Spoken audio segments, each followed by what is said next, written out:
বাবা পেশায় ডাক্তার এবং মা পেশায় স্কুল শিক্ষিকা। তাদের একমাত্র পুত্র সন্তান নীলেশ। কয়েক বছর আগে হার্ট অ্যাটাকে বাবার মৃত্যু নীলেশের অন্তরে গভীরভাবে দাগ কেটেছিল। সেই থেকেই ডাক্তার হওয়ার ইচ্ছেটা আরও প্রবলতর হয়ে ওঠে। প্র্যাকটিস চলাকালীন বিভিন্ন ধরনের রোগী দেখেছে হাসপাতালে, দেখেছে ডাক্তারদের বিরুদ্ধে অভিযোগ, মামলা, বিভিন্ন ধরনের ঝামেলায় জড়িয়ে পড়া ইত্যাদি। বাড়িতে মা একা বললে নীলেশ ঝামেলা ঝঞ্ঝাট থেকে দূরেই থাকে। সেদিন ছিল বিজয়া দশমী। ডিউটি থেকে ফিরেছিল নীলেশ। রাস্তার মাঝে দুর্ঘটনার কবলে পড়ে থাকা মুমূর্ষু রোগীকে এড়িয়ে বাড়ি পৌঁছালো নীলেশ।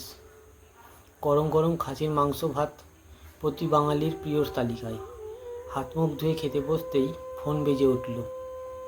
এমার্জেন্সি স্যার, আসতেই হবে একবার। ইচ্ছে না থাকলেও শপথ বাক্যের কথা মনে পড়ে নীলেশের। হাত ধুয়ে গাড়ি নিয়ে পৌঁছে গেল এমার্জেন্সিতে। রাস্তায় পড়ে থাকা ব্যক্তি আর বেডের ওপর শুয়ে থাকা সেই একই রক্তাক্ত ব্যক্তিটিকে দেখে কাঁচি ধরা নীলেশের হাতটা আজ হঠাৎ কাঁপতে লাগলো কেন জানি না। মানবতাকে রাস্তায় ফেলে এসে চেষ্টা করেও বাঁচানো গেল না অজ্ঞাত পরিচয় ব্যক্তিকে। বাইরে এসে কাঁপা গলায় যখন বলল হি ইজ নো মোর, তখন সিঁদুরে রাঙা ভদ্রমহিলা এবং ষাটোর্ধ্ব বৃদ্ধার চোখের জলের লবণতা গিলে খাচ্ছিল নীলেশের অন্তরকে।